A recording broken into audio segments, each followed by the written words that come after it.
What if I told you that a single father working the night shift at a downtown office building would stumble upon a collapsing CEO in a darkened hallway, clutching a briefcase that contained evidence of a conspiracy reaching the highest levels of government? That this ordinary maintenance worker, Liam Garcia, would risk everything, his job, his safety, even his daughter's future, to help a woman he barely knew expose a truth so explosive it would shake the foundation of an entire industry? This isn't a Hollywood thriller. This is the real story of how one man's simple act of kindness transformed into a battle against corruption that neither of them saw coming. A story about briefcases filled with secrets, powerful people who would stop at nothing to silence the truth, and the unlikely alliance between a blue-collar father and a corporate executive that would change both their lives forever. Before we jump back in, tell us where you're tuning in from, and if this story touches you, make sure you're subscribed, because tomorrow, I've saved something extra special for you. The fluorescent lights in the Meridian Tower hummed their familiar tune as Liam Garcia pushed his cleaning cart down the empty 42nd floor corridor. It was 11:47 p.m., and the prestigious pharmaceutical offices of Bellini Dynamics were as silent as a tomb. The kind of silence that comes with power lunches concluded, million-dollar deals signed, and executives long gone to their gated communities in the hills above the city. Liam had been working the night shift at Meridian Tower for 3 years. Now, ever since the divorce papers were finalized and he needed steady work with benefits.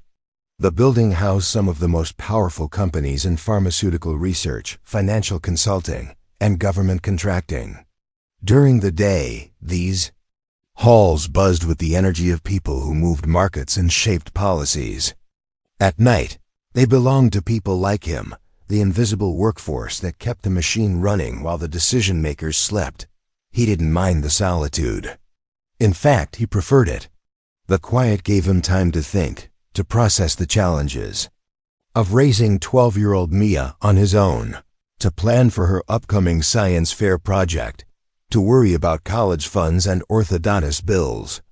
The night shift paid a premium, and every extra dollar mattered when you were the sole provider for a brilliant young girl who deserved every opportunity in the world. Tonight felt different, though. There was intention in the air, something that made the hair on the back of his neck stand up. Maybe it was the storm brewing outside. The weather service had predicted severe thunderstorms with possible tornado warnings. The wind was already howling against the floor-to-ceiling windows, and occasional flashes of lightning illuminated the city spread out below like a circuit board dot. As Liam rounded the corner toward the executive suites, he heard something that made him pause, a sound that didn't belong in the sterile quiet of the after-hours office building.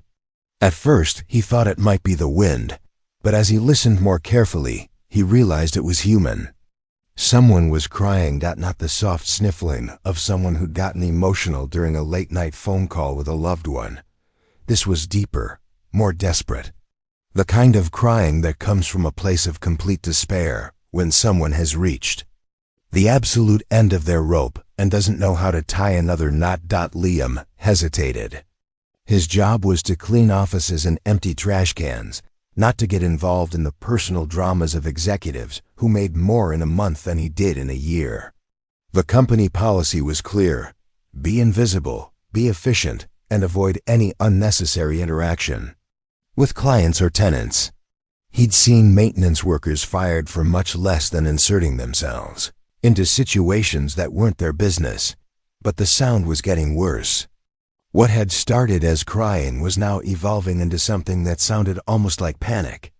Hyperventilation mixed with what might have been words, though he couldn't make them out from this distance.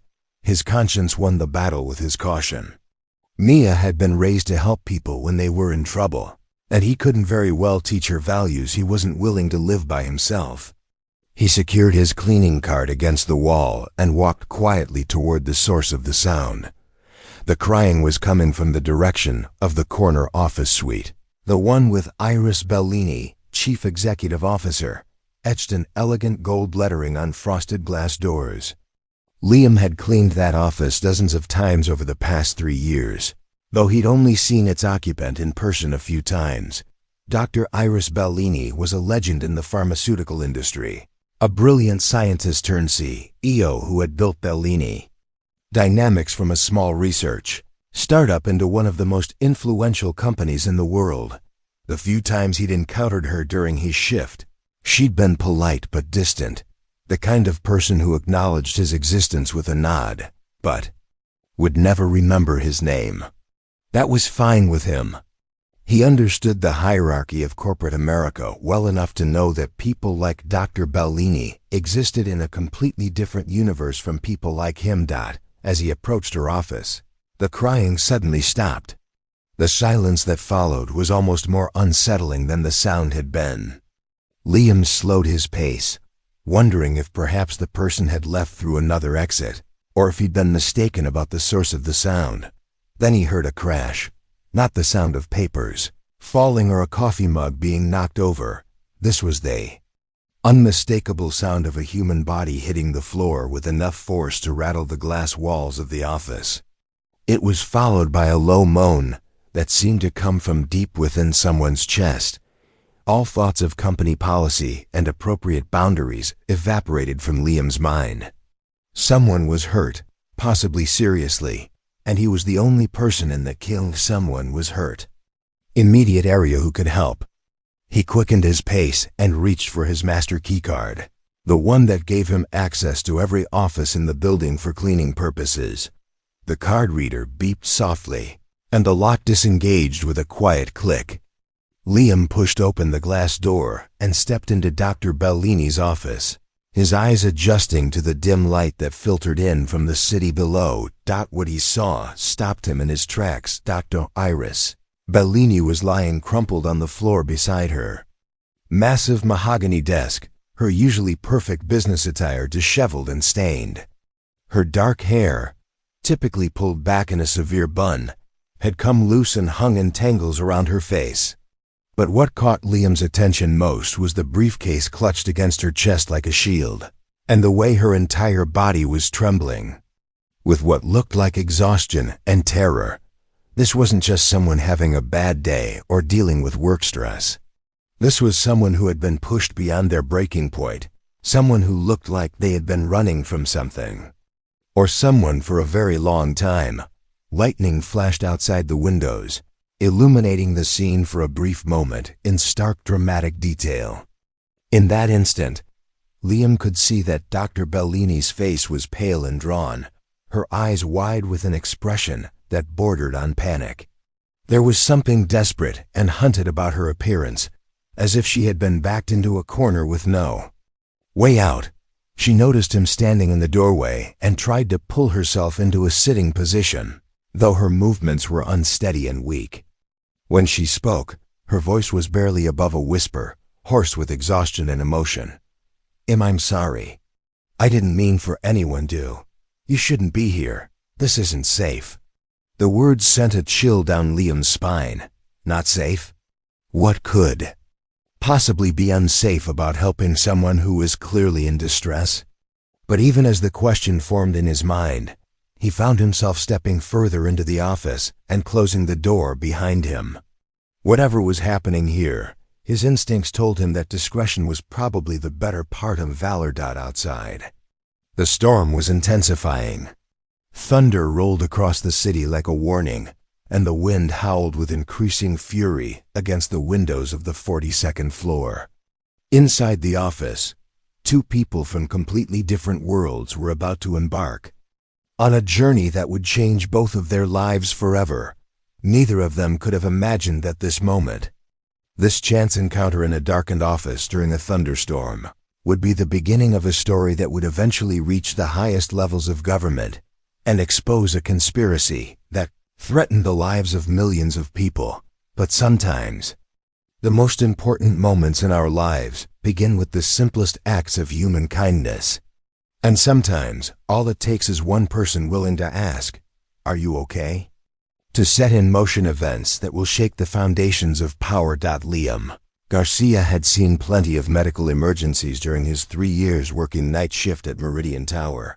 Heart attacks from overworked executives, diabetic episodes from people who skip too many meals, panic attacks from the stress of managing billion-dollar portfolios. But he had never seen anything quite like the state Dr. Iris Bellini was in as she struggled to pull herself upright behind her desk. Her hands were shaking so violently that she could barely maintain her grip on the briefcase, and there was a wild, haunted look in her eyes that spoke of someone who had been running on pure adrenaline for far too long. Whatever had happened to reduce one of the most powerful women in the pharmaceutical industry to this state, it was serious enough that she felt the need to warn a complete stranger that they weren't safe. Dr. Bellini, Liam said gently, taking a cautious step forward. My name is Liam Garcia. I work maintenance here. You look like you might need medical attention. Should I call 911? Preparing and narrating this story took us a lot of time, so if you are enjoying it, subscribe to our channel. It means a lot to us. Now back to the story. She shook her head frantically, the movement so violent that it seemed to make her dizzy. No hospitals, no police, no official anything. They'll be monitoring all of that. They'll know exactly where I am the moment any kind of report gets filed. The fear in her voice was palpable, and it raised immediate questions in Liam's mind. Who was they? What kind of situation was she in that made her afraid of seeking normal medical attention? And why was she clutching that briefcase like it contained the crown jewels? Okay, he said, keeping his voice calm and reassuring. No official calls. But you're clearly not well. Can you tell me what's wrong? Are you injured? Are you sick? Dr. Bellini laughed, but there was no humor in the sound. It was the bitter laugh of someone who had discovered that everything they thought they knew about the world was wrong. Sick? No, Mr. Garcia, I'm not sick. I'm terrified. I'm exhausted. I'm probably about to lose everything I've worked for my entire life, but I'm not sick. She managed to pull herself into a more stable sitting position against the side of her desk, though she never loosened her grip on the briefcase. From this angle, Liam could see that she was indeed physically unharmed. No obvious injuries, no signs of illness. But her emotional and psychological state was clearly fragile. I haven't slept in 4 days, she continued, her voice gaining a little strength now that she was talking. I've been living on coffee and adrenaline, trying to figure out how to handle what I discovered. Trying to decide whether to run, whether to fight, whether to just pretend I never saw any of it and hope they don't realize I know. Know what? Liam asked, though part of him wasn't sure he wanted to hear the answer. Dr. Bellini looked at him for a long moment, studying his face as if trying to determine whether he could be trusted with whatever secret she was carrying. Finally, she seemed to come to a decision. 3 months ago, I started noticing some irregularities in our research data. She began, her voice taking on the measured tone of someone who had rehearsed this explanation in her mind many times. Small things at first. Clinical trial results. That didn't quite match the raw data from our labs. Approval timelines that were expedited without proper documentation. Side effect reports that seemed to disappear from official filings. She paused to take a shaky breath before continuing. I thought it was just administrative errors at first. Sloppy record keeping, maybe some overeager employees cutting corners to meet deadlines. So I started digging deeper, trying to identify where the breakdowns in our processes were occurring. Lightning flashed outside again, casting dramatic shadows across the office. In the brief illumination, Liam could see the exhaustion etched into every line of Dr. Bellini's face. What I found, she continued, was systematic falsification of safety data across multiple drug trials. Not just for our company, but for dozens of pharmaceutical companies. A coordinated effort to rush dangerous medications to market by suppressing evidence of serious side effects. Liam felt a cold knot forming in his stomach. That's impossible. There are regulatory agencies, oversight committees, independent review boards. How could something like that happen on such a large scale? Dr. Bellini's expression grew even more grim. Because the regulatory agencies are part of it. Key personnel at the FDA, the CDC, even some members of Congress, they're all receiving payments through a network of shell companies and offshore accounts. The whole system is compromised. She shifted the briefcase slightly, and Liam caught a glimpse of what looked like thick folders stuffed with documents. I have proof. Financial records, email communications, audio recordings of meetings where they discussed which safety concerns to suppress and which whistleblowers to discredit. Names, dates, amounts. Everything. The magnitude of what she was describing began to sink in. This wasn't just corporate malfeasance or regulatory capture. This was a conspiracy that reached into the highest levels of government, involving agencies responsible for protecting public health. If what she was saying was true, millions of people were being prescribed medications that had been approved through fraudulent processes. Why are you telling me this? Liam asked. I'm just a maintenance worker. I clean offices and empty trash cans. What could I possibly do to help you with something this big? Dr. Bellini smiled for the first time since he'd found her, though it was a sad, weary expression. Do you remember about 6 months ago when you stopped me from leaving my laptop unattended in the lobby while I went to get coffee? Liam thought back and vaguely recalled the incident. He'd been coming on shift when he noticed Dr. Bellini walking away from her laptop bag while talking on her phone. Given the high-security nature of the building and the sensitive information that many tenants dealt with, he'd gently suggested that she might want to keep her electronics with her. I remember, he said, basic security protocol. There are a lot of valuable things in this building. That laptop contained preliminary data from our Alzheimer's drug trials, Dr. Bellini explained. Information that would have been worth millions of dollars to our competitors. But more importantly, it contained some of the first evidence I'd gathered about the data irregularities. If that laptop had been stolen or compromised, I might never have been able to continue my investigation. She struggled to her feet, using the desk for support, but still maintaining her grip on the briefcase. You protected something important that day without even knowing it. You didn't have any obligation to help me, and you certainly didn't stand to gain anything from it. You just did it because it was the right thing to do. Liam was beginning to understand why she had trusted him with this information, but he was also beginning to realize the enormous responsibility that was being placed on his shoulders. So what happens now? What do you need from me? I need to get this information to someone who can act on it, Dr. Bellini said. Someone who isn't part of the corruption. Someone who has the platform and the credibility to make sure it gets the attention it deserves. But first, I need to get out of this building safely. As if summoned by her words, the sound of elevator doors opening echoed from the hallway outside.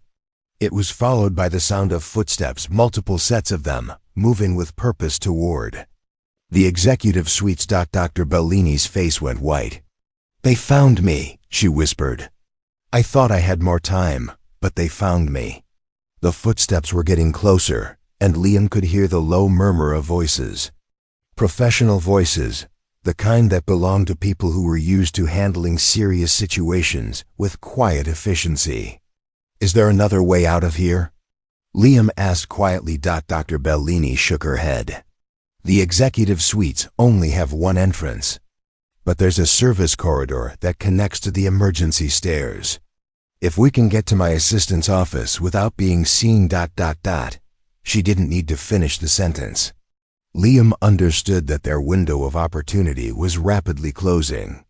Whatever was in that briefcase, there were people who were willing to go to considerable lengths to get it back. And if they were found together, he would inevitably be drawn into whatever dangerous game Dr. Bellini was playing. But as he looked at her frightened face and thought about the magnitude of what she had described, he realized that some things were more important than personal safety.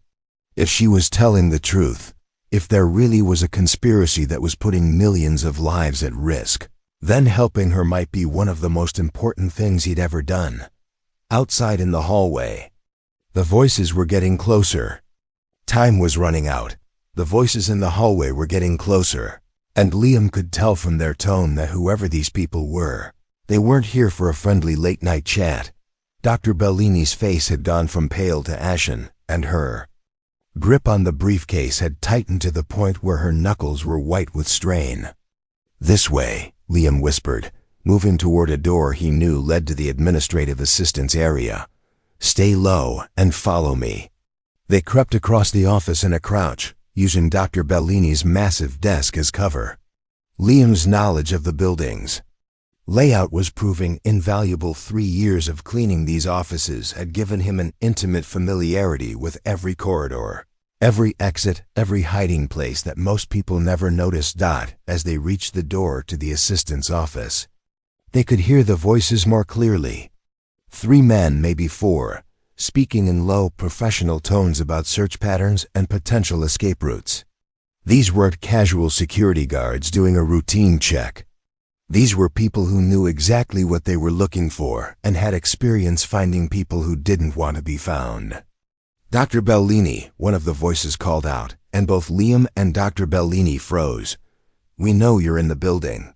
We just want to talk. There's been a misunderstanding about some files that have gone missing from your office." Dr. Bellini looked at Liam with an expression that clearly said they both knew this wasn't about a simple misunderstanding. People didn't send search teams in the middle of the night to recover missing paperwork. Liam carefully opened the door to the assistant's office and peered out.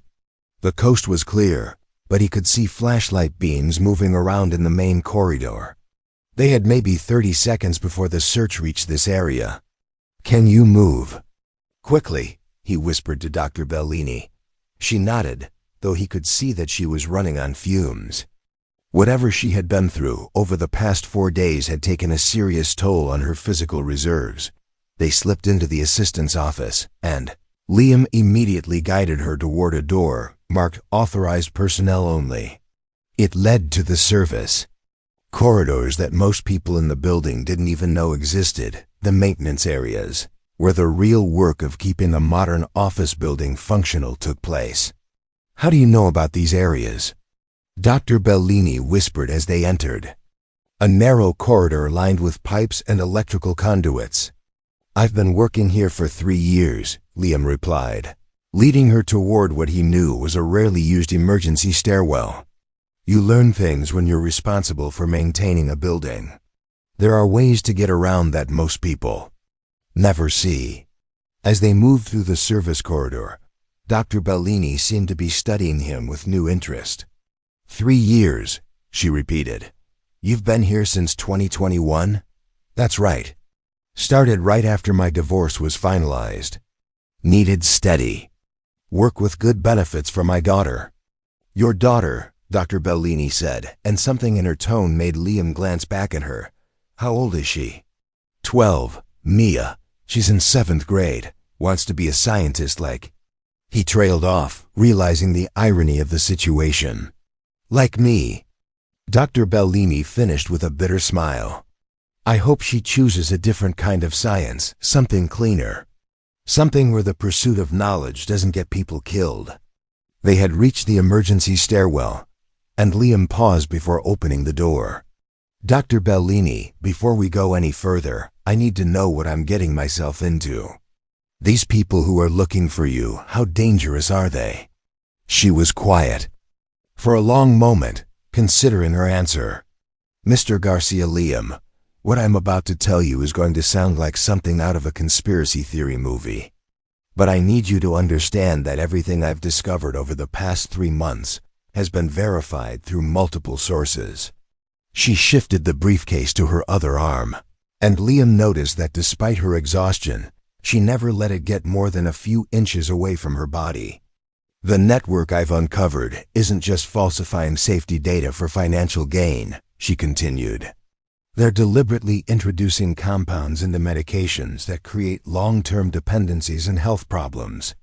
The goal is to create a permanent patient population that will require increasingly expensive treatments for conditions that the medications themselves are causing. Liam felt his blood run cold. That would be mass poisoning. That would be genocide. Soft genocide, Dr. Bellini agreed grimly. Profitable genocide, and it's been going on for at least a decade, maybe longer. The people who are looking for me tonight, they're not just trying to protect corporate profits. They're trying to protect a system that's generated trillions of dollars by systematically making people sick. The magnitude of what she was describing was almost too large to comprehend. But as Liam thought about it, he realized that her explanation actually made sense of things he'd observed, but never connected. The epidemic of chronic diseases that seemed to be getting worse despite advances in medical technology. The way certain medications seemed to create as many problems as they solved. The revolving door between regulatory agencies and pharmaceutical companies. Why me? He asked again. With something this big, why are you trusting someone you barely know? Dr. Bellini looked at him directly, and for the first time since he'd found her, he saw something other than fear in her eyes. He saw determination. Because 9 months ago, you did something that made me pay attention to you, she said. Do you remember the night when there was a problem with the air conditioning system on this floor? Liam thought back. There had been a malfunction that had caused some of the offices to overheat while others became uncomfortably cold. He'd spent most of his shift trying to help the building engineers identify and fix the problem. I was working late that night, Dr. Bellini continued. Around 2 a.m., you came into my office to check the temperature readings. I was on a conference call with our research facility in Switzerland, discussing some concerning data about one of our diabetes medications. You probably thought I was just having a normal business conversation. She paused, and Liam could see that she was reliving that night in her mind. But when you were adjusting the thermostat, you heard me asking questions about side effects that weren't being reported to the FDA. Questions about why our European trials were showing different results than our American trials for the same drug. When you left my office, you could have easily sold that information to any number of people who would have paid handsomely for advance knowledge of potential problems with a major diabetes medication. Liam was beginning to remember the conversation she was referring to. He had overheard her expressing concerns about patient safety data, but it had never occurred to him that the information might be valuable to anyone else. Instead, Dr. Bellini continued, you continued doing your job as if you'd heard nothing at all. The next day, I had our security team do a background check on you. Not because I suspected you of anything, but because I was curious about someone who could overhear commercially sensitive information and simply ignore it. She shifted the briefcase again, and Liam noticed that they could no longer hear the voices from the office suites above them. Either the search team had moved to a different area of the building, or they had decided to wait for their targets to emerge. What I learned about you made me realize that there are still people in this world who can't be bought, Dr. Bellini said. Single father, working multiple jobs to support his daughter's education. No criminal record, no significant debts, no obvious pressure points that could be exploited. But more importantly, someone who had opportunities to profit from other people's secrets and chose not to. Liam was beginning to understand that this moment had been a long time in the making. Dr. Bellini hadn't chosen to trust him on impulse. She had been evaluating his character for months, possibly preparing for a situation exactly like this one. The people who are after me tonight have unlimited resources and connections at every level of government and industry, she continued. But they're looking for someone who fits a certain profile. Someone who can be intimidated, bought, or discredited. They're not looking for a night shift maintenance worker with a spotless record and nothing to hide. She looked directly into his eyes, and Liam could see the weight of responsibility she was trying to share with him. "I'm not asking you to save the world, Liam. I'm asking you to help me get this information to someone who can. Someone who has the platform and the credibility to make sure it reaches the right people. But I can't do it alone, and I can't trust anyone else." The sound of footsteps echoed from somewhere above them, reminding both of them that their pursuers hadn't given up the search. They needed to keep moving, but first, Liam needed to make a decision that would change the course of his life forever. 20 minutes later, Liam's 15-year-old Honda Civic was winding through the empty streets of downtown toward his apartment in the Oakwood district. Dr. Bellini sat in the passenger seat, still clutching her briefcase, her eyes constantly scanning the mirrors for any sign that they were being followed. The storm that had been threatening all evening had finally broken, and rain drummed steadily against the windshield. "Are you sure this is safe?" Dr. Bellini asked for the third time as they turned onto Maple Street. "I don't want to put your daughter in danger." "It's 1:30 in the morning," Liam replied, pulling into the parking lot of the modest apartment complex where he'd lived since the divorce. "Mia's been asleep for hours, and she's got school tomorrow. She won't even know you're there." But even as he said it, Liam was having second thoughts about bringing Dr. Bellini to his home. The magnitude of what she had told him was still sinking in, and the idea that he was now involved in something that could put Mia at risk made his stomach churn with anxiety. At the same time, he couldn't think of anywhere else to go. Dr. Bellini had made it clear that hotels were out of the question, too easy to track credit card usage, and too many security cameras. She couldn't go to any of her own properties or to the homes of friends and colleagues, since those would be the first places anyone would look. She needed somewhere completely off the radar, somewhere that had no obvious connection to her. Liam's modest two-bedroom apartment in a working-class neighborhood was about as far off the radar as you could get. They climbed the stairs to the second floor, their footsteps muffled by the sound of rain and distant thunder. Liam fumbled with his keys for a moment before managing to unlock the door, and they stepped into the small living room that served as the heart of his and Mia's life together. The apartment was exactly what you'd expect from a single father working a night shift job, functional but not fancy, clean but cluttered with the evidence of a busy life. School books and art supplies were scattered across the coffee table. A science fair project about renewable energy sources was taking shape on the dining room table. Photos of Mia at various ages decorated the walls, along with some of her artwork and a few certificates from academic competitions. Dr. Bellini looked around the space with an expression that Liam couldn't quite read. Was it surprise, curiosity, judgment? After spending her life in executive offices and luxury settings, his humble apartment probably looked quite different from what she was used to. "You have a lovely home," she said quietly, and Liam was surprised to hear that she sounded sincere. "It's not much," he replied, hanging his jacket on a hook by the door. "But it's ours. Can I get you something to drink? Coffee? Water?"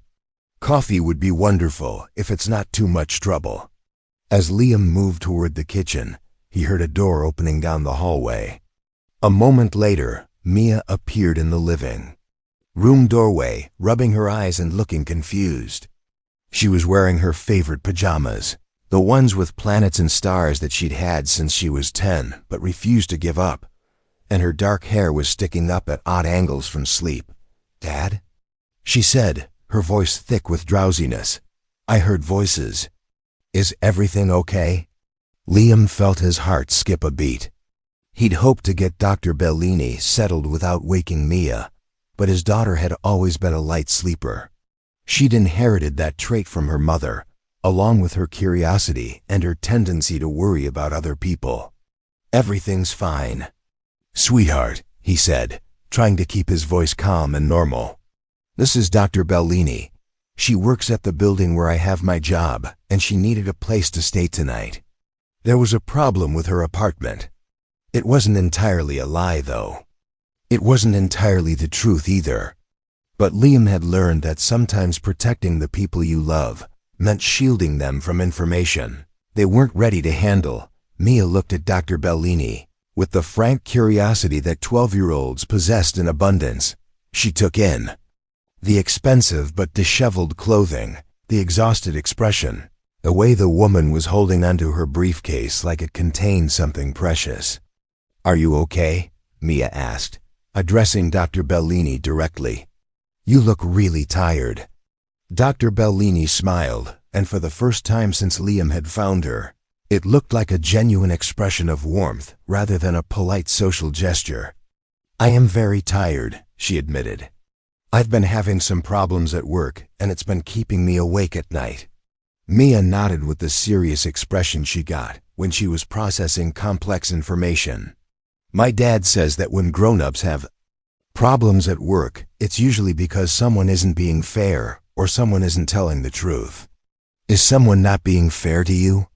The question was innocent, but it hit remarkably close to the heart of the situation. Dr. Bellini looked at Mia with something approaching amazement, as if she couldn't believe that a 12-year-old had managed to distill such a complex situation down to its essence. "Something like that," Dr. Bellini said carefully.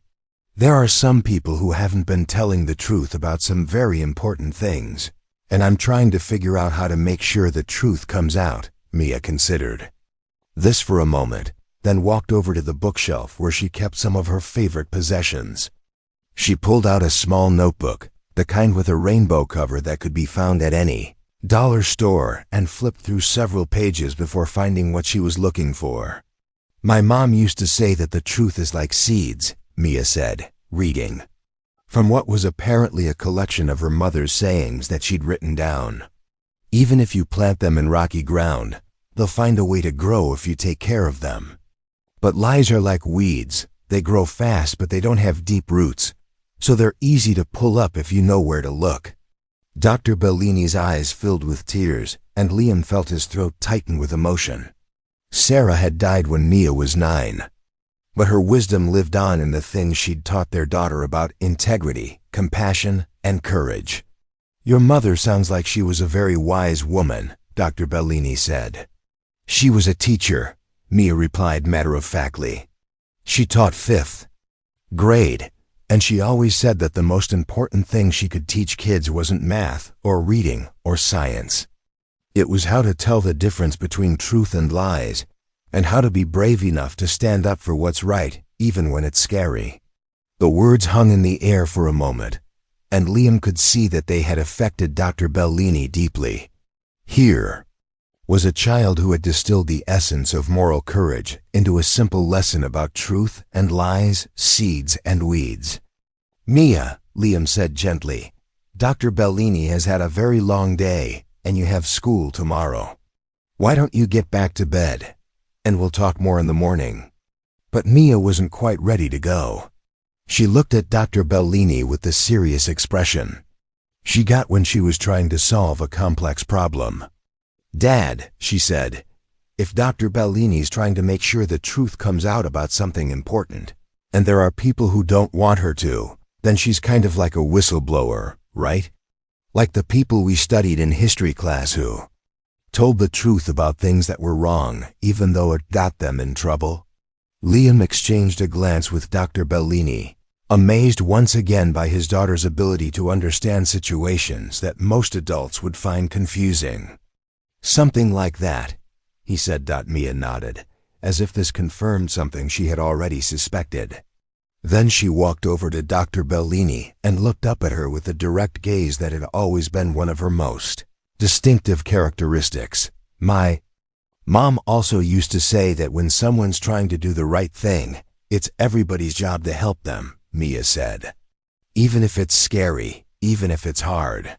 Because if good people don't help each other, then the bad people win." She turned back toward her bedroom, then paused in the doorway. "Dr. Bellini, I hope the truth seeds you're trying to plant grow really big and strong. And I hope the people who are lying get their weeds pulled up." With that, she disappeared down the hallway, leaving Liam and Dr. Bellini alone in the living room with the weight of a 12-year-old's moral clarity hanging in the air between them. Dr. Bellini wiped tears from her eyes and looked at Liam with an expression of wonder and gratitude. "Your daughter," she said quietly, "is remarkable.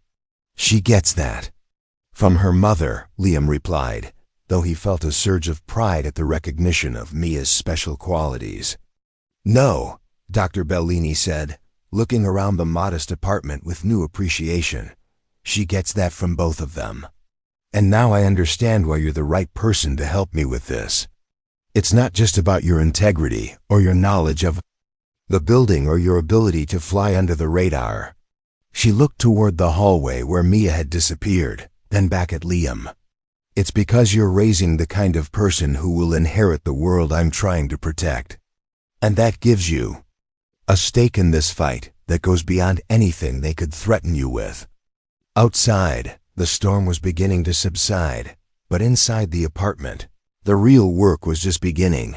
The next morning arrived gray and drizzling, with the kind of persistent rain that seemed to wash the color out of everything. Liam had managed only 2 hours of restless sleep before his alarm went off, signaling the start of what he knew would be one of the most important days of his life. Dr. Bellini had spent the night on the living room couch, though Liam suspected she hadn't slept much either. When he emerged from his bedroom, he found her sitting at the dining room table with her briefcase open in front of her, surrounded by neat stacks of documents, photographs, and what looked like computer printouts. "Good morning," she said, looking up from a folder thick with papers. "I hope you don't mind. I couldn't sleep, so I thought I'd organize everything while it was quiet." Liam poured himself a cup of coffee and looked at the materials spread across his dining room table. Even from a distance, he could see that this wasn't ordinary office paperwork.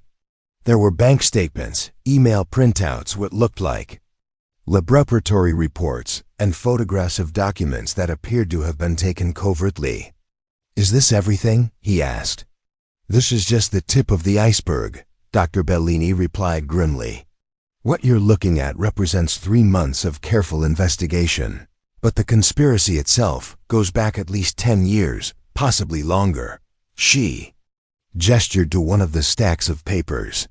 "These are financial records showing payments from pharmaceutical companies to regulatory officials at the FDA, CDC, and NIH. The payments are disguised as consulting fees, speaker honoraria, and research grants. But they're actually bribes to ensure that certain drugs get approved regardless of their safety profiles." Liam sat down across from her and picked up one of the bank statements. The numbers were staggering, individual payments in the hundreds of thousands of dollars, with some officials receiving multiple payments per year from different companies. "This stack," Dr. Bellini continued, pointing to another group of documents, "contains internal communications between pharmaceutical executives, discussing which side effects to suppress, which studies to discredit, and which researchers to blacklist if they refuse to cooperate. She handed him a printed email that made his blood run cold.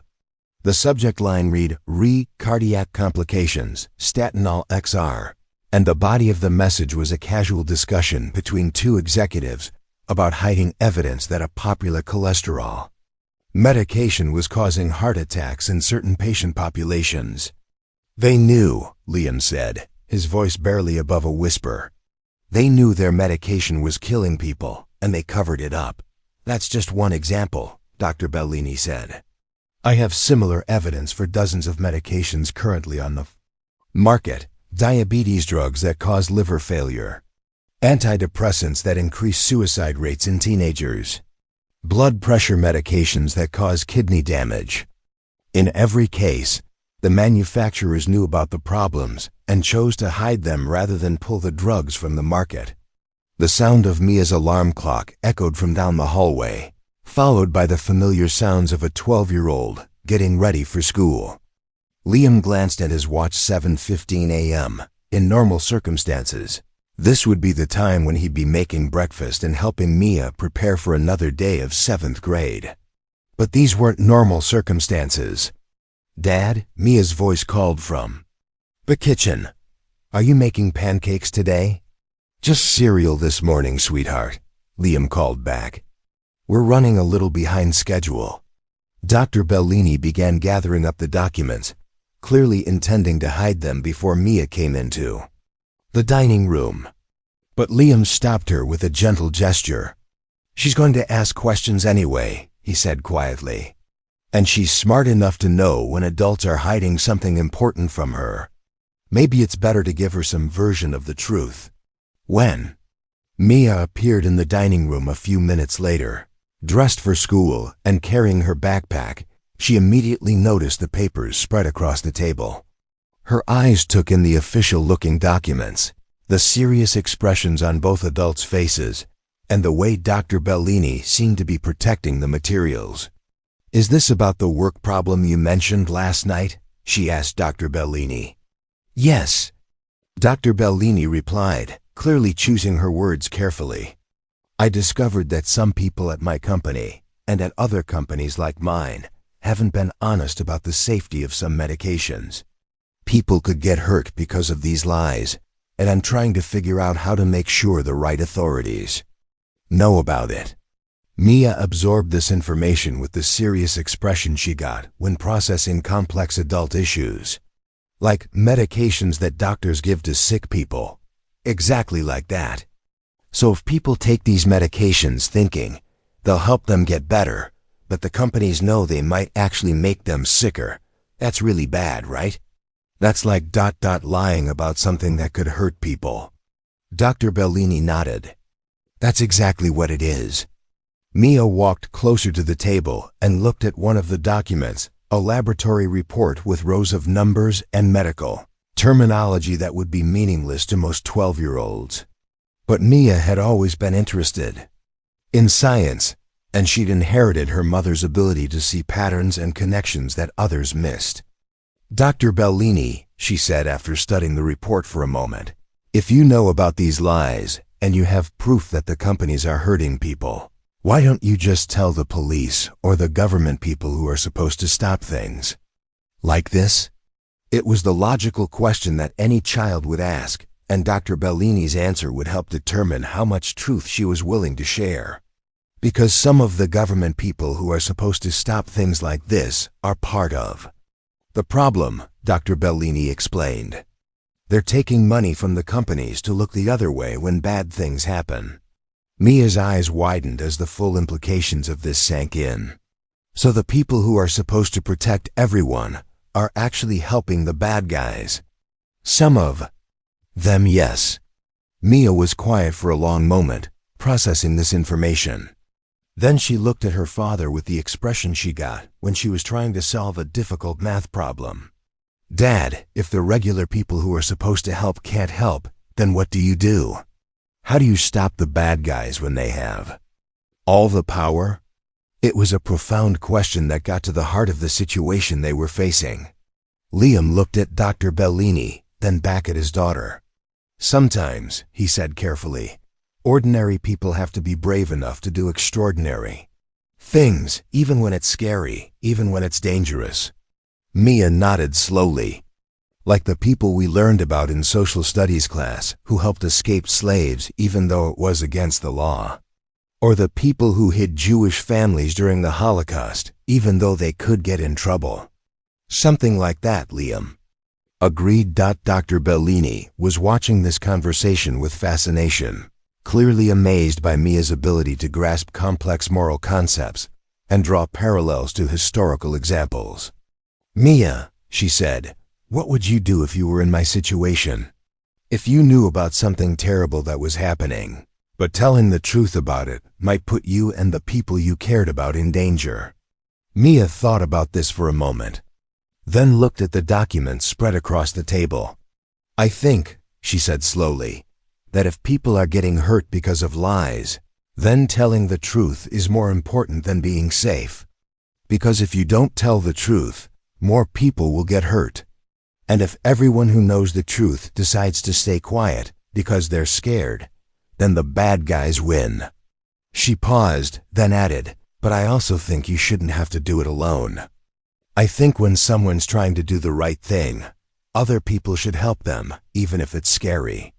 Dr. Bellini's eyes filled with tears, and she reached across the table to squeeze Mia's hand. "Your daughter," she said to Liam, "has just articulated the moral foundation of every civil rights movement in history." Mia looked pleased but also slightly confused by the compliment. "I just think lying about things that hurt people is wrong. And I think adults who know about bad things happening should try to stop them." The school bus honked outside, signaling that Mia's time for philosophical discussions was over. She gathered up her backpack and headed toward the door, but paused in the hallway. "Dr. Bellini, if you decide to tell the truth about the bad companies, I hope it helps a lot of people get better, and I hope the people who were lying get in big trouble." After Mia left for school, Liam and Dr. Bellini sat in silence for several minutes, both of them processing the moral clarity that a 12-year-old had brought to their complex situation. "She's right, you know," Dr. Bellini said finally. "About all of it. The truth is more important than safety.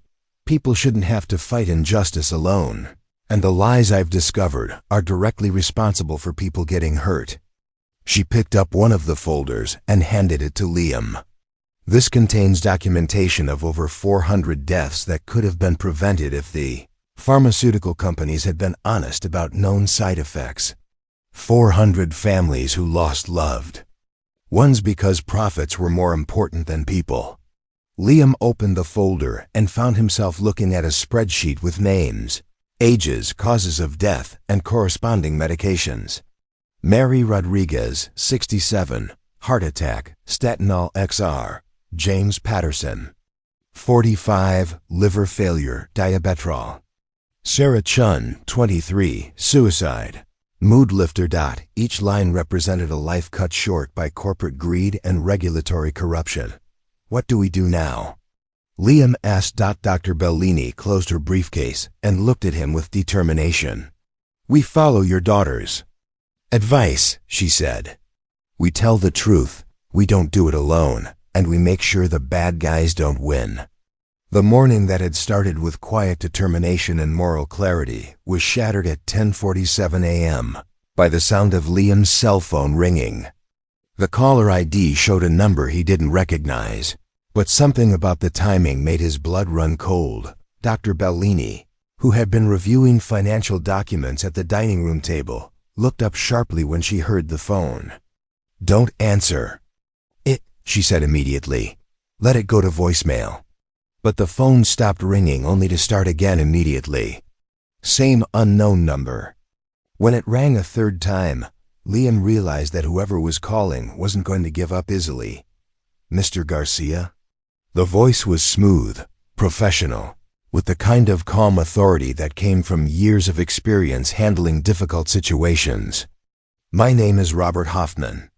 I'm head of security for Bellini Dynamics. I believe you have something that belongs to us." Liam's mouth went dry. He looked at Dr. Bellini, who had gone pale and was shaking her head frantically. "I'm sorry, Liam," Saad, trying to keep his voice steady. "I think you have the wrong number." "I don't know anything about Mr. Garcia," Hoffman interrupted, his tone remaining polite, but taking on an edge that suggested patience was wearing thin. "Let's not waste each other's time. We know that Dr. Bellini left the building with you last night. We know she's carrying proprietary company documents. And we know she's currently at your apartment in the Oakwood district." The words hit Liam like a physical blow. How could they possibly know where Dr. Bellini was? How could they know about his involvement? He'd been so careful to avoid security cameras, to use routes through the building that weren't monitored. "We're not interested in causing trouble for you," Hoffman continued. "You're clearly an innocent party who got caught up in something you don't understand. Dr. Bellini has been under tremendous stress lately, and we're concerned about her mental state. She's taken some confidential files that could be misinterpreted by people who don't understand the context. Dr. Bellini was writing something on a piece of paper, her movements urgent and desperate. She held it up for Liam to see. "They're lying. I'm not crazy. Don't trust them." "All we want," Hoffman went on, "is to get Dr. Bellini the help she needs, and to recover the company property she took. If you cooperate with us, there won't be any consequences for you. You can go back to your job, your life with your daughter. Everything can return to normal." The mention of Mia sent a spike of fear through Liam's chest. It wasn't just that they knew about her existence.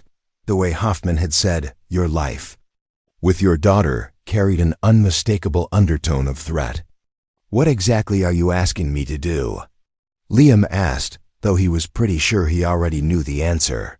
"Simple," Hoffman replied. "Convince Dr. Bellini to come in voluntarily.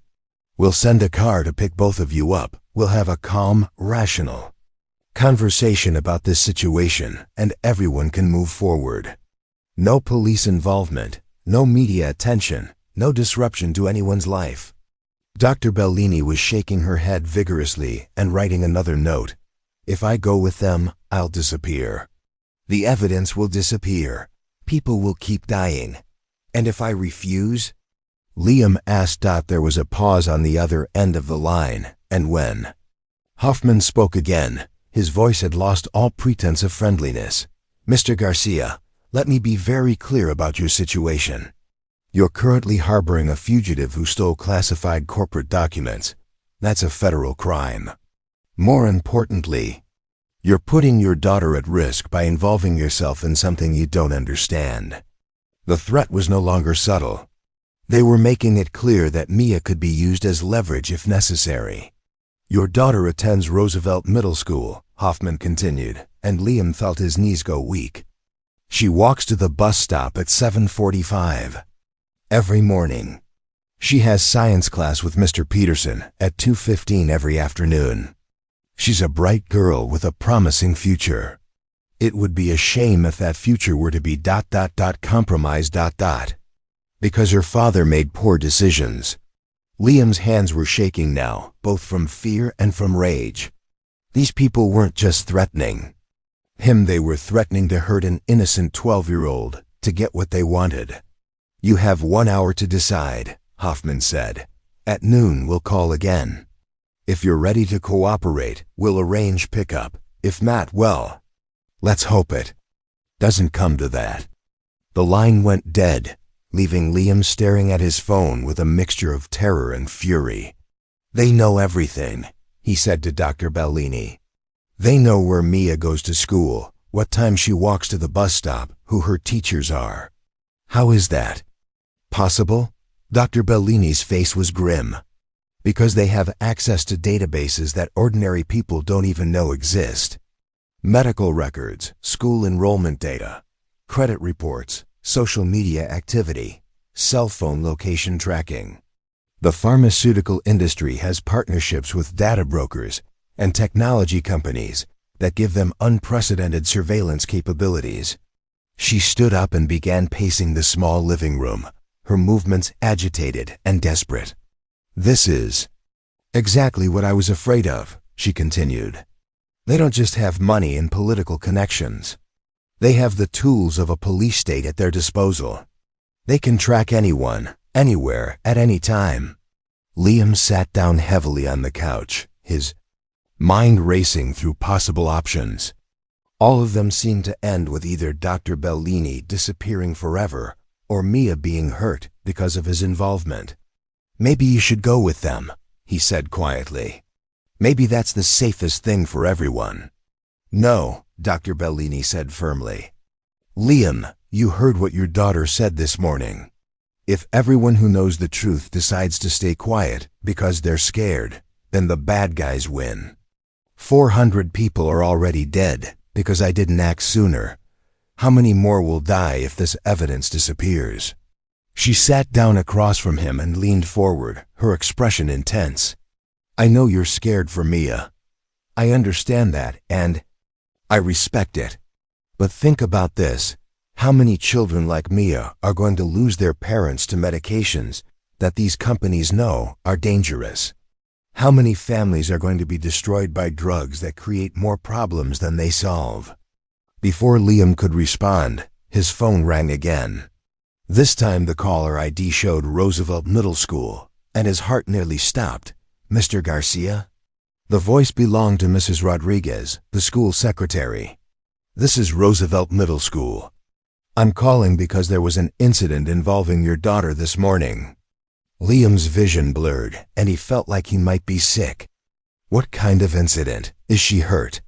Oh, no, Mrs. Rodriguez said quickly. She's not hurt. But she came to the office around 10:30, saying that a man approached her during recess and asked her questions about her home life.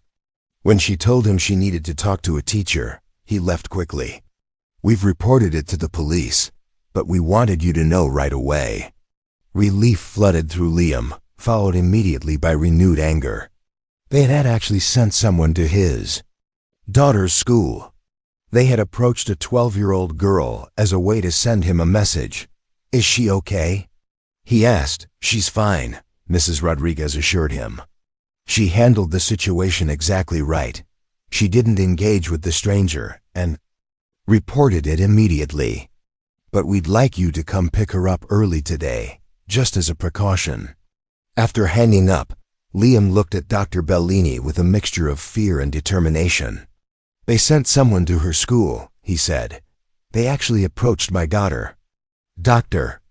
Bellini's eyes flashed with anger. That's escalation beyond anything I expected. They're not just threatening anymore. They're actively intimidating a child. Liam stood up and walked to the window, looking out at the quiet street where he'd thought his daughter was safe. The normalcy of the scene, neighbors going about their daily routines, children playing in yards, delivery trucks making their rounds, seemed surreal given what he now knew about the forces arrayed against them. I have to go get Mia, he said. And then I have to decide whether to turn you over to them or figure out how to fight back. Dr. Bellini joined him at the window. Liam, I want you to understand something. What happened at Mia's school this morning? That's a preview of what these people are capable of. They didn't hurt her today because they don't need to yet. But if we don't stop them, they'll hurt thousands of children through the medications they're hiding the truth about. She turned to face him directly. I can't make this decision for you. You have to choose between protecting one child you love and protecting thousands of children you'll never meet. But I can tell you this, if you help them silence me, Mia will grow up in a world where corporations can poison people with impunity, where regulatory agencies are bought and paid for, where truth-tellers disappear and nobody asks questions. Liam was quiet for a long moment, processing the impossible choice he was being forced to make. Then he remembered something Mia had said that morning. If everyone who knows the truth decides to stay quiet because they're scared, then the bad guys win. His daughter had already given him the answer. The question was whether he had the courage to follow her wisdom. Okay, he said finally. We fight back. But first, I'm going to get Mia and make sure she's safe. Then we figure out how to expose these people before they can hurt anyone else. Dr. Bellini nodded, but her expression remained troubled. Liam, you need to understand that once we cross this line, there's no going back. They'll use every resource at their disposal to stop us. Our lives will never be the same. Liam thought about Mia's face when she talked about truth being like seeds that would grow even in rocky ground. He thought about the 400 names on that spreadsheet, each representing a family that had lost someone they loved. He thought about the man who had approached his daughter at school and the message that encounter was meant to send. Then we better make sure we succeed, he said. Outside, the gray morning was giving way to an even grayer afternoon. And Liam Garcia was about to discover just how much courage an ordinary person could find when the people they loved were threatened. The war between truth and power was about to begin in earnest. Roosevelt Middle School sat on a tree-lined street in one of the older neighborhoods of the city, its red brick buildings and well-maintained playgrounds representing the kind of stable, nurturing environment that Liam had dreamed of providing for Mia when he'd moved to this district after the divorce. As he pulled into the visitor parking lot, he tried to calm the rage that had been building in his chest since Mrs. Rodriguez's phone call. The fact that these people had brought his daughter into their game was unforgivable. But what made it even worse was the calculated nature of their approach. They hadn't hurt Mia, they'd simply made sure she knew she could be hurt. It was psychological warfare designed to break his resolve without crossing lines that might bring unwanted law enforcement attention. Mia was waiting for him in the principal's office, sitting in one of those uncomfortable plastic chairs that seemed to be standard equipment in schools everywhere. When she saw him, her face lit up with relief, but he could see traces of confusion and worry in her expression. "Dad," she said, jumping up to hug him. "Mrs. Rodriguez said you were coming to get me early. Is everything okay?" "Everything okay?" "Everything's fine, sweetheart," Liam said, though the lie felt heavy on his tongue. "I just thought it might be good for us to spend some time together this afternoon." The principal, Dr. Martinez, was a woman in her 50s who had been running Roosevelt Middle School for over a decade. She had the kind of calm, competent demeanor that came from years of dealing with everything from budget crises to family emergencies. "Mr. Garcia," she said, extending her hand, "I'm glad you could come so quickly. Mia handled the situation very well, but we always take these kinds of incidents seriously." She gestured for them to sit down in her office, a space that managed to be both professional and welcoming, with photos of graduating classes covering one wall and student artwork decorating the others. "Can you tell me exactly what happened?" Liam asked. Dr. Martinez consulted a note on her desk. According to the playground supervisor, a man approached Mia during recess around 10:30. He appeared to be in his 30s, well-dressed, carrying what looked like a clipboard. He introduced himself as someone conducting a survey about family life in the neighborhood. Liam felt his jaw clench. A survey. They'd disguised their intimidation as market research. He asked Mia several questions about her home life. Dr. Martinez continued. Where she lived, whether her parents worked, what her family did for fun. Standard questions that someone conducting a legitimate survey might ask, but inappropriate to ask a student without proper authorization from the school and parental consent. Mia spoke up.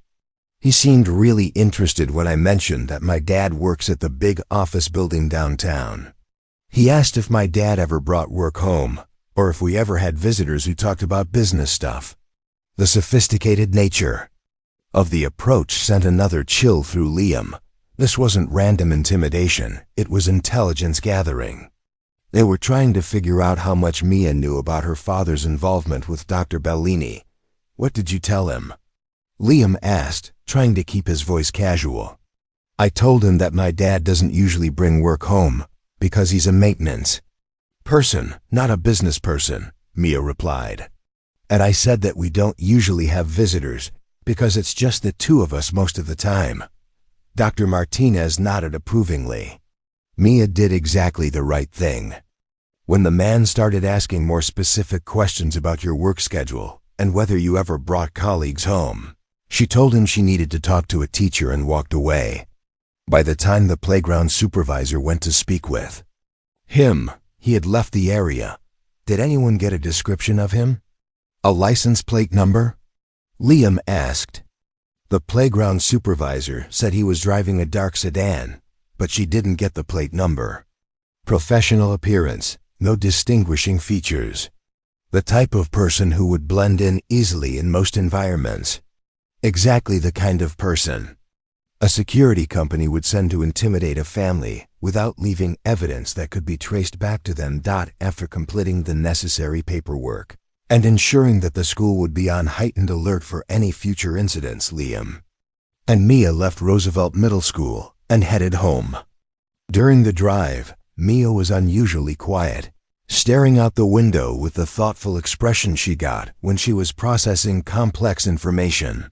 Dad, she said finally, that man at school, he was connected to Dr. Bellini's problem, wasn't he?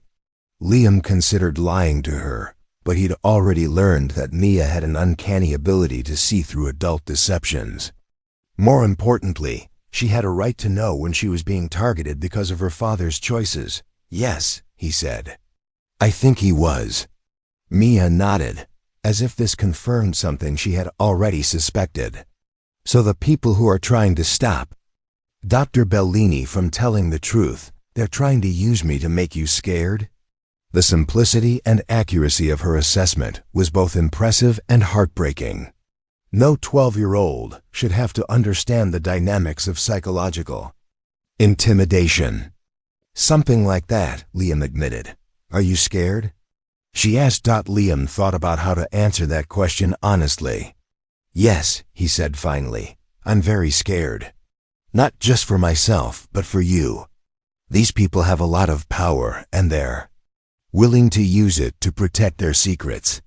Mia was quiet for several blocks, then said, "Dad, can I ask you something?" "Of course. If you help Dr. Bellini tell the truth about the bad companies, could we get in trouble? Like, serious trouble?"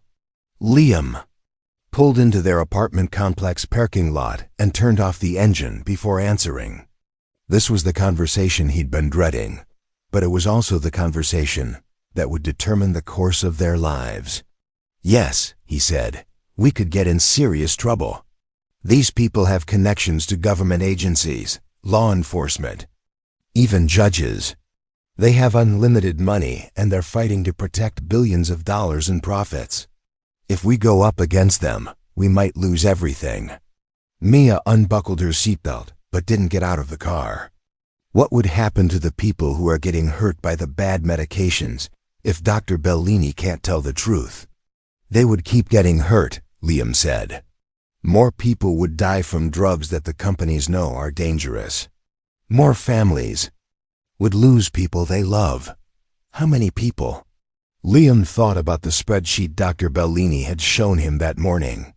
"Hundreds, maybe thousands." Mia was quiet for a long time, staring at the apartment building where Dr. Bellini was waiting for them to return. When she finally spoke, her voice was soft but determined. "Dad, do you remember what Mom used to say about hard choices?" Liam smiled sadly. "She used to say that if a choice was easy, it probably wasn't important. And if a choice was hard, it was probably the right thing to do." "I think this is one of those hard choices," Mia said. "I think helping Dr. Bellini is scary and dangerous. But I also think it's the right thing to do." She looked at her father with eyes that seemed much older than 12. "I don't want those people to hurt our family. But I also don't want us to be the kind of people who let bad things happen because we're too scared to try to stop them." Liam felt a surge of pride mixed with terror. His daughter was showing the kind of moral courage that most adults spent their entire lives trying to find. "Are you sure?" he asked. "Because once we make this choice, we can't take it back. Our lives are going to change in ways we can't predict." Mia nodded firmly. "I'm sure. Besides, if we help Dr. Bellini and something bad happens to us, at least we'll know we tried to do the right thing. But if we don't help her and people keep dying from the bad medications, we'll have to live with knowing we could have stopped it, but didn't." They sat in the car for another moment, father and daughter, both understanding that they were about to cross a line that would change everything. Then Mia opened her door and stepped out into the gray afternoon. "Come on, Dad," she said. "Let's go help Dr. Bellini plant some truth seeds." As they walked toward their apartment building, Liam realized that his 12-year-old daughter had just made one of the most important moral decisions of both their lives. And she had made it with a clarity and courage that humbled him. Whatever happened next, he was proud to be her father. By the time Liam and Mia returned to the apartment, Dr. Bellini had transformed their dining room into what looked like a war room. The documents from her briefcase were organized into distinct piles, each labeled with a piece of masking tape: financial evidence, internal communications, safety data, regulatory corruption, and victim documentation. She had also set up Liam's laptop and appeared to be working on some kind of digital presentation. How did it go at the school? She asked immediately, looking up from the computer screen. They sent someone to question Mia during recess, Liam replied, his voice tight with controlled anger. Disguised as a survey researcher asking about our family life. Dr. Bellini's face darkened. That's beyond anything I thought they would do. Approaching a child directly ... She shook her head. These people have no boundaries. Mia walked over to the dining room table and looked at the organized documents with curious eyes. Is this all the proof about the bad medications? This is most of it, Dr. Bellini confirmed. Though there's a lot more evidence still stored on secure servers that I haven't been able to access since they revoked my company credentials. Dr. Bellini, Mia said, her voice taking on the serious tone she used when she was about to say something important. My dad and I talked about everything in the car. We want to help you tell the truth, even if it's dangerous. Dr. Bellini looked at Liam with surprise and something that might have been relief. Are you certain? After what happened at the school today, I would understand if you wanted to walk away. We're certain, Liam said firmly. But we need to do this smart. These people have resources we can't match, but they also have vulnerabilities. What's our best chance of getting this information to someone who can act on it? Dr. Bellini minimized. The document she'd been working on and pulled up what appeared to be a contact list on the laptop screen. I've been thinking about that all morning, she said. The traditional routes, SEFDIA whistleblower offices, congressional oversight committees, even most mainstream media outlets are compromised. Too many of the key players are either on the payroll or too dependent on pharmaceutical advertising revenue to risk serious investigation. She scrolled through the list, pointing to various names and organizations. But there are still some independent journalists and smaller news organizations that can't be bought. People who have built their careers on exposing exactly this kind of corruption. The trick is getting the information to them in a way that can't be intercepted or suppressed. Mia had been listening to this conversation with growing excitement. What about the internet? Can't you just put everything online so that everyone can see it? Dr. Bellini smiled. That's actually not a bad idea. The problem is that simply posting documents online doesn't guarantee anyone will pay attention to them. We need a coordinated approach that ensures the information reaches credible journalists and advocacy organizations simultaneously. She turned back to the laptop and opened what appeared to be an encrypted communication application.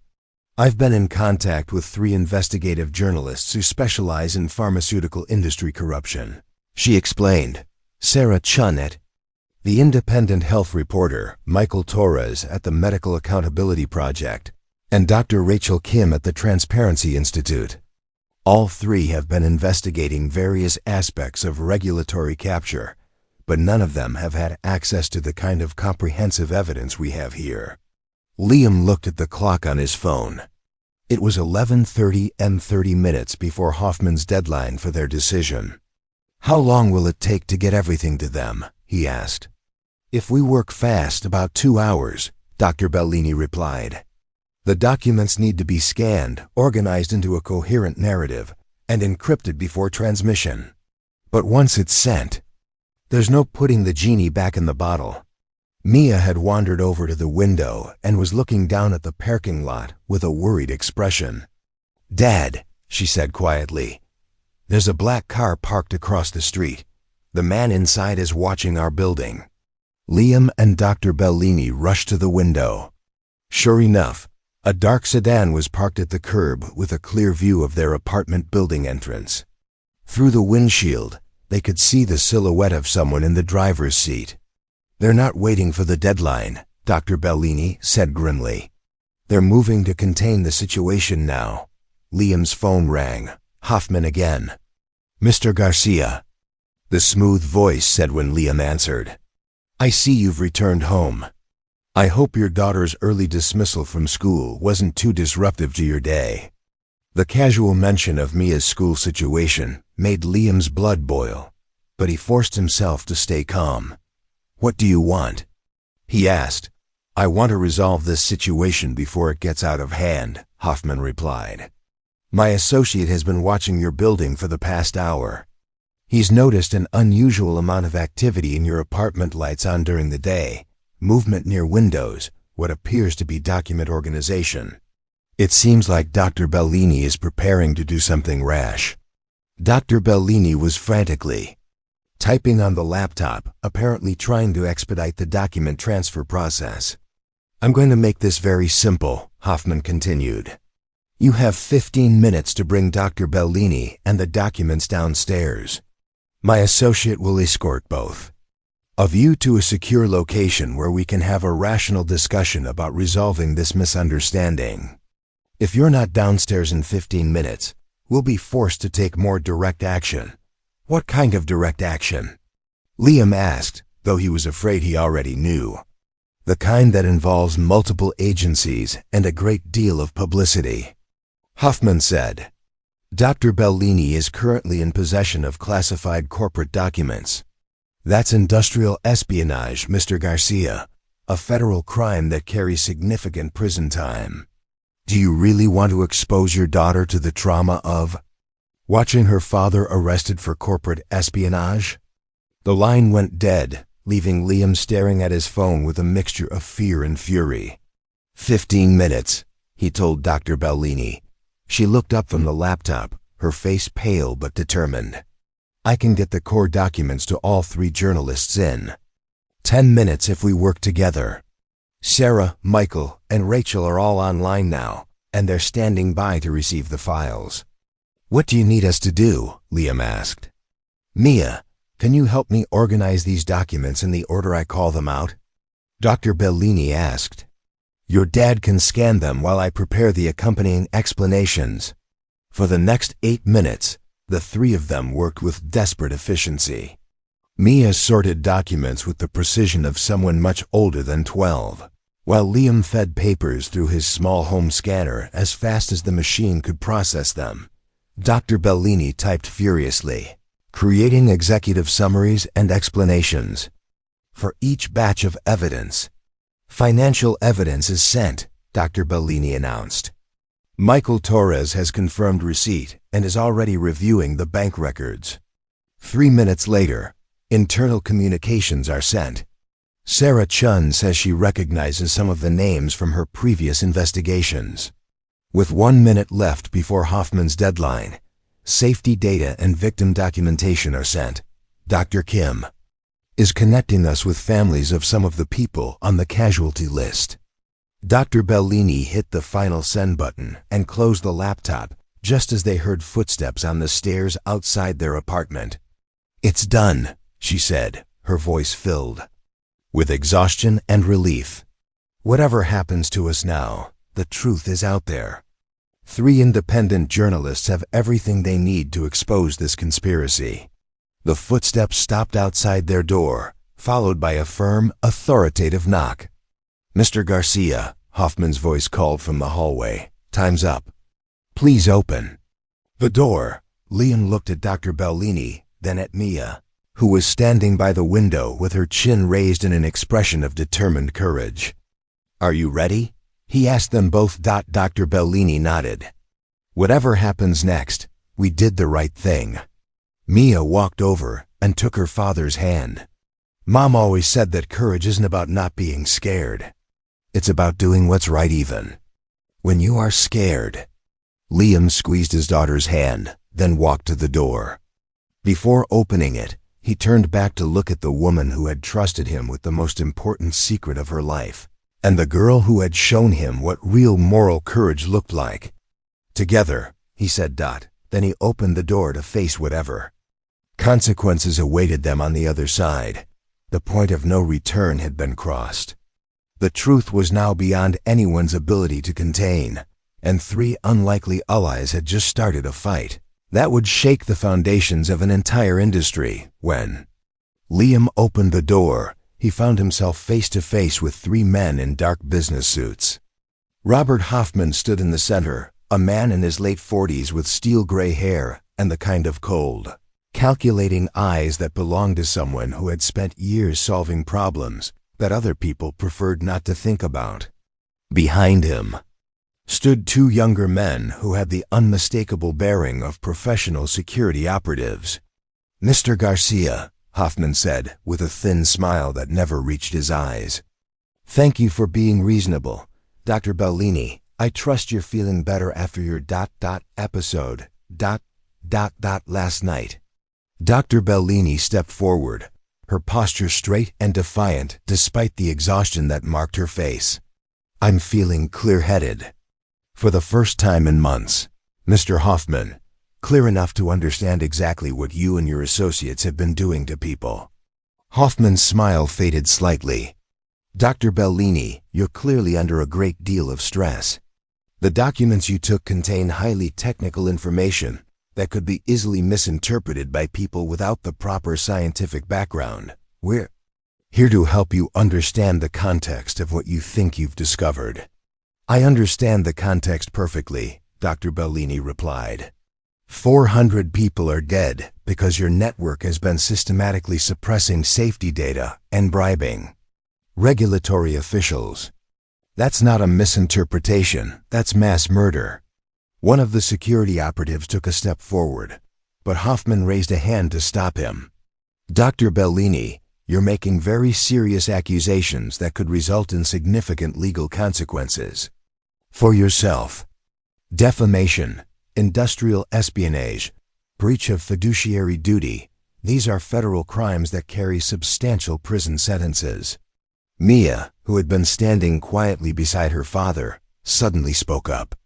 "Excuse me," she said in the polite but firm tone she used when addressing adults who weren't treating her with appropriate respect. "Are you the people who sent someone to my school to ask me questions about my family?" Hoffman looked down at her with surprise, clearly not expecting to be confronted by a 12-year-old. "Young lady, I think there's been some misunderstanding." "No misunderstanding," Mia interrupted, her voice growing stronger. "A man came to my school and asked me personal questions about my dad and whether we have visitors who talk about business. That's called intimidation, and it's illegal to threaten kids." The directness of her challenge seemed to throw Hoffman off balance. He was clearly prepared to deal with frightened adults, but not with a child who was willing to call him out directly. "Mia," Dr. Bellini said, stepping beside her, "would you like to know what these men are really afraid of?" "Dr. Bellini," Hoffman warned, his voice taking on a sharp edge, "I strongly advise you not to involve this child in matters she can't possibly understand." "She's already involved," Dr. Bellini replied. "You involved her when you sent someone to her school, but unlike you, I'm going to tell her the truth. The truth." She knelt down to Mia's eye level. "These men work for companies that make medicines that are supposed to help sick people get better. But instead of making sure the medicines are safe, they've been hiding information about dangerous side effects so they can make more money." Mia's eyes widened with a mixture of shock and anger. "So they're like people who sell food they know is poisoned but lie about it being safe." "Exactly like that," Dr. Bellini confirmed. Hoffman's patience was clearly wearing thin. "That's enough. Dr. Bellini, you're coming with us now. Mr. Garcia, you're also going to accompany us to answer some questions about your role in this theft of corporate property." "What about my daughter?" Liam asked. "Arrangements will be made for her care while you're being debriefed," Hoffman replied, his tone suggesting that those arrangements might not be pleasant. That was when Dr. Bellini smiled for the first time since the confrontation began. "Mr. Hoffman," she said, standing up and facing him directly, "I think you should check your phone." Hoffman looked confused but pulled out his smartphone. As he glanced at the screen, his face went pale. "What is this?" he demanded. "That, Doctor," Bellini said with satisfaction, "is a text alert from Google News. It seems that several independent journalists have just published simultaneous exposes about pharmaceutical industry corruption." The headline on the Independent Health Reporter reads, "Leaked documents expose decade-long conspiracy to hide drug safety data." Hoffman's fingers moved frantically across his phone screen, his expression growing more alarmed by the second. The Medical Accountability Project is calling it the largest regulatory capture scandal in FDA history, Dr. Bellini continued. And Dr. Rachel Kim at the Transparency Institute has already identified 12 specific medications that should be immediately recalled pending safety reviews. One of the security operatives leaned over to look at Hoffman's phone, and Liam could see his face change as he read the headlines. "The evidence is already public, Mr. Hoffman," Dr. Bellini said. "Your threats are meaningless now. In fact, anything you do to us at this point will only draw more attention to the story." Hoffman's carefully controlled demeanor was cracking. "You have no idea what you've done. This goes beyond just pharmaceutical companies. There are national security implications, international trade agreements, diplomatic relationships." "I know exactly what I've done," Dr. Bellini interrupted. "I've told the truth about a conspiracy that has killed hundreds of people and would have killed thousands more if it had been allowed to continue." Liam's phone buzzed with an incoming call. The caller ID showed unknown, but something told him to answer it. "Mr. Garcia?" The voice belonged to a woman he didn't recognize. "This is Sarah Chun from the Independent Health Reporter. Dr. Bellini asked me to call this number if the situation became dangerous. Are you and your family safe?" Liam looked at Hoffman, whose face had gone from pale to ashen as he realized that the journalists weren't just publishing the story. They were actively monitoring the safety of their sources. "We're fine," Liam said loudly enough for everyone in the hallway to hear. "We're currently speaking with some representatives from Bellini Dynamics who wanted to discuss Dr. Bellini's recent disclosures." "Excellent," Sarah Chun replied. "I should mention that we've already been in contact with the FBI's Public Corruption Unit and the Department of Justice's Corporate Fraud Task Force. They're very interested in speaking with Dr. Bellini about her evidence."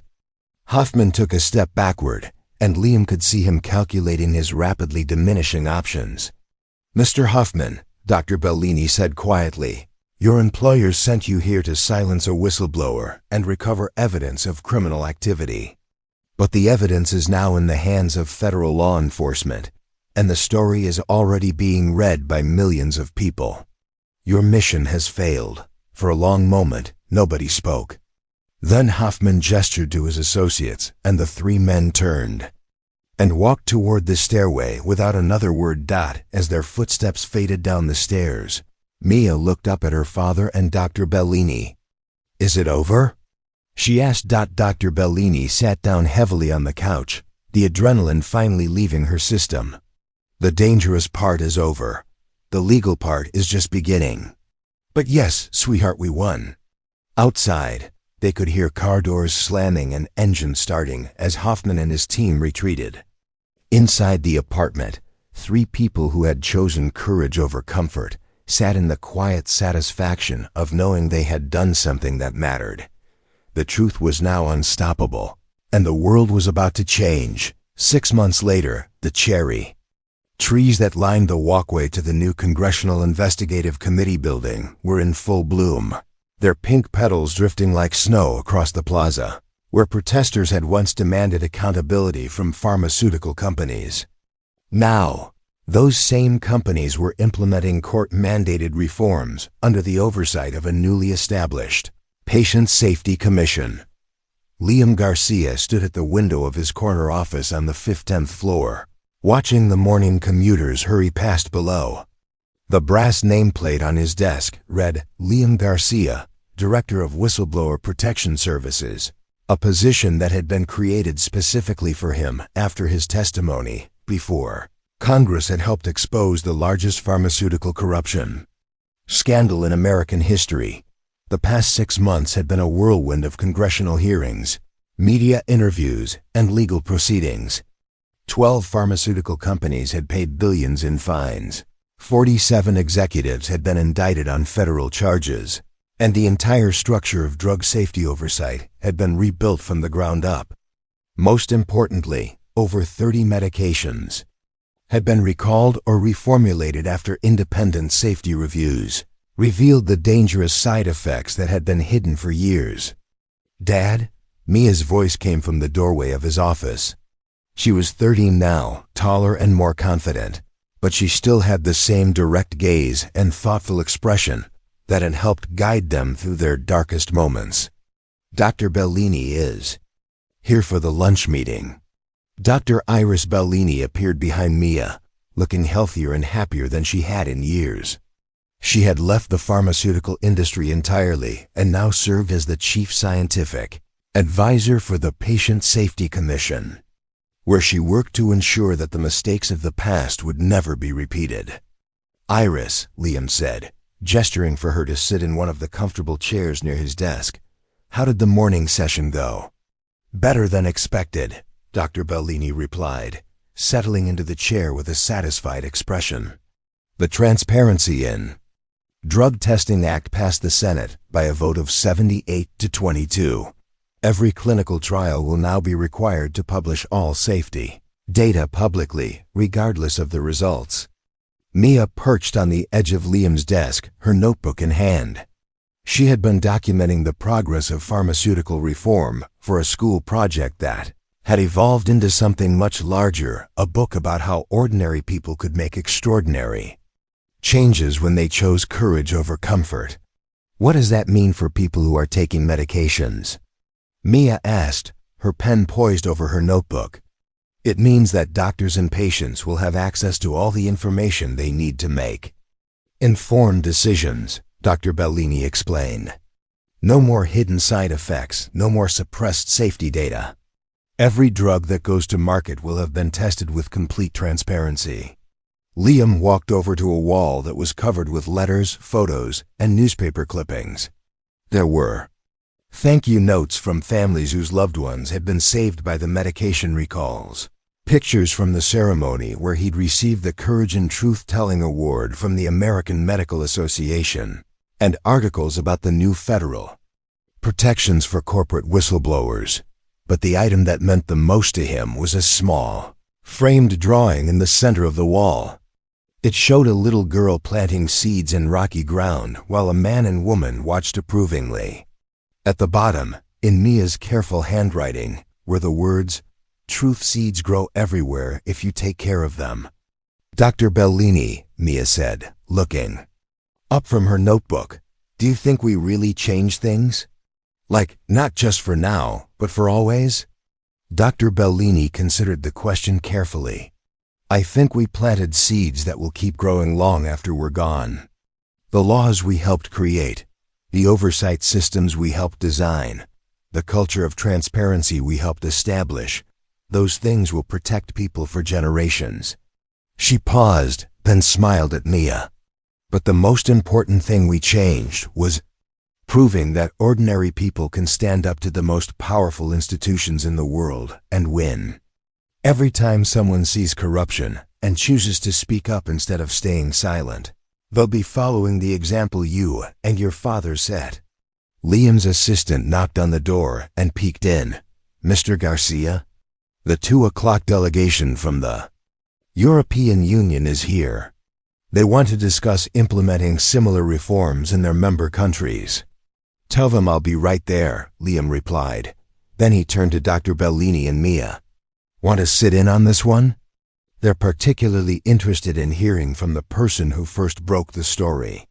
As they walked down the hallway toward the conference room, Mia asked, "Dad, do you ever miss our old life? When things were simpler and we didn't have to worry about congressional hearings and international delegations?" Liam thought about their modest apartment in the Oakwood district, the quiet nights when his biggest concern was helping Mia with her homework, the simple routine of his maintenance job at Meridian Tower. "Sometimes," he admitted, "but then I think about all the people who are alive today because we chose to speak up.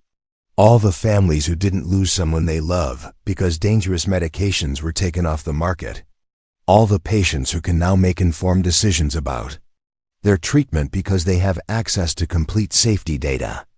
He put his arm around Mia's shoulders. "Our life is more complicated now, but it's also more meaningful.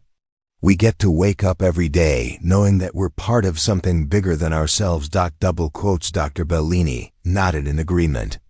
And we get to work together to make sure that truth and transparency aren't just ideals. They're the foundation of how medical research and drug safety are handled in this country. They reached the conference room, where representatives from 12 European Union countries were waiting to learn about the American pharmaceutical reform model. As they took their seats at the large table, Liam reflected on how much had changed since that stormy night when he'd found Dr. Bellini collapsed in her office. The scared, exhausted woman clutching a briefcase full of evidence had become a respected advocate for patient safety. The maintenance worker who just wanted to help someone in distress had become a nationally recognized expert on corporate accountability. And the 12-year-old girl who had seen the situation with perfect moral clarity had become a 13-year-old who was writing a book about courage and truth-telling. Before we begin, one of the European delegates said, "I'd like to express our admiration for what you've accomplished here. The pharmaceutical industry is global, and the reforms you've implemented are already having positive effects in our countries as well." As the meeting progressed and Liam listened to discussions about international cooperation on drug safety oversight, he thought about something Mia had written in her book. The truth is like light once you let it shine in one place, it spreads everywhere, making everything brighter. Outside the conference room windows, the cherry blossoms continued to fall, marking the end of one season and the beginning of another. Inside, a group of people who had chosen courage over comfort continued the work of making sure that truth would always be stronger than the forces that tried to suppress it. Some victories weren't measured in dollars or headlines, but in lives saved and families protected. Some heroes weren't famous or powerful, but were ordinary people who refused to stay silent when silence would allow harm to continue. And sometimes, the most important lessons came from 12-year-olds who understood that truth seeds really could grow anywhere as long as someone was brave enough to plant them. The work continued, but the foundation had been laid. Truth had won, and the world was a safer place because 3 unlikely allies had chosen to stand up for what was right. Up next, you've got 2 more standout stories right on your screen. If this one hit the mark, you won't want to pass these up. Just click and check them out. And don't forget to subscribe and turn on the notification bell so you don't miss any upload from us.